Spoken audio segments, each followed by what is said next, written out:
Sunday కదా అనేసి మంచిగా మటన్ తినేసి పడుకుంటే లైవ్లో మర్డర్ చూడాల్సి వస్తుందనేసి అస్సలు ఎక్స్పెక్ట్ చేయలే.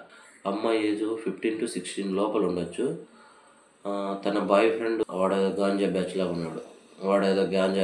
ఉన్నాడు. హస్బెండ్కి ఏమో అరౌండ్ 30 దాటేసింది. వాడు మనీ మీద దీంట్లో ఉన్నాడు. పాపకి యుక్త వయసు. తను వేరొకరితో లింక్ పెట్టుకుంది. సోషల్ మీడియా దీంట్లో ఏదో ఒక దాంట్లో పట్టుకునే ఉన్నది.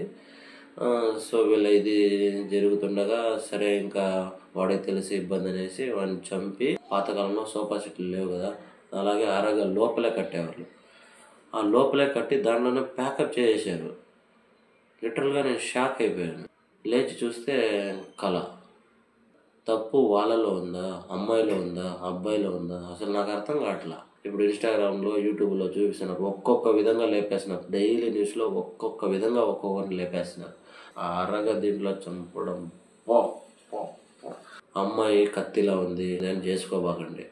నీ వల్ల మెయింటైన్ చేయలేరు, ఒక ఏజ్ దాటాక మెయింటైన్ చేయలేరు, వాళ్ళ దీనికి మనం సరిపోము అని మనమే ఆలోచించుకోవాలి. రేపు పోయేది మన ప్రాణాలే. ఆలోచించండి.